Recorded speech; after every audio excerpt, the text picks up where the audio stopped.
Le trou vert, il y a des grosses structures à mettre en place, il y a des gros décors, il y a beaucoup de manipulations, donc c'est technique.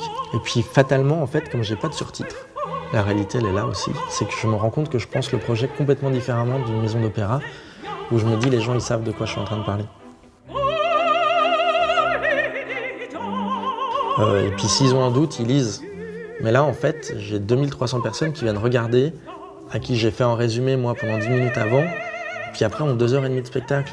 Et ça veut dire que tu sais pas au mot à mot ce qui est en train de se dire. Et la beauté, elle est dans le mot à mot, dans comment le mot il résonne par rapport à la note du compositeur. Et donc ça, en fait, il faut que je le donne en image.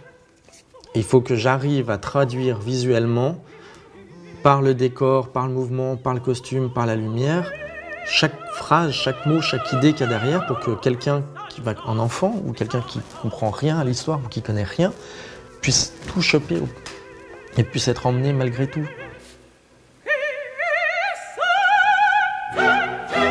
Puis moi, ce que j'ai envie en tant que spectateur, c'est d'avoir de la féerie et de la poésie, quoi. Et la poésie, c'est aussi le changement, c'est aussi la surprise. Mais ça demande une gestion de moyens qui est du coup hyper important, parce que tu génères pas 4 images par acte. Tu es obligé de faire des images toutes les deux pages de partage, voire des fois plus. Donc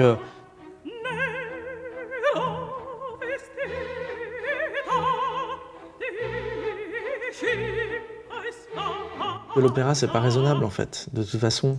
Et que il y a une nécessité à faire du spectacle avec un opéra. Il y a une nécessité à faire du grand spectacle. C'est un blockbuster en fait.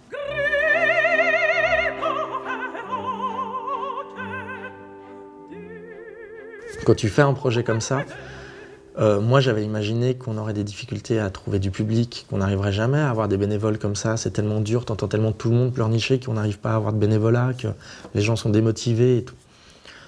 Tout ça, on a eu du premier coup, les gens se sont embarqués, c'est génial quoi.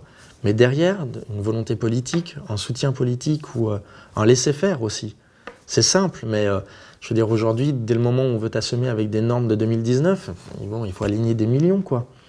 Donc il y a aussi, tu n'as pas d'espace d'expérimentation, ou alors l'espace d'expérimentation qu'il y a à faire, il doit se faire dans une forme de confrontation.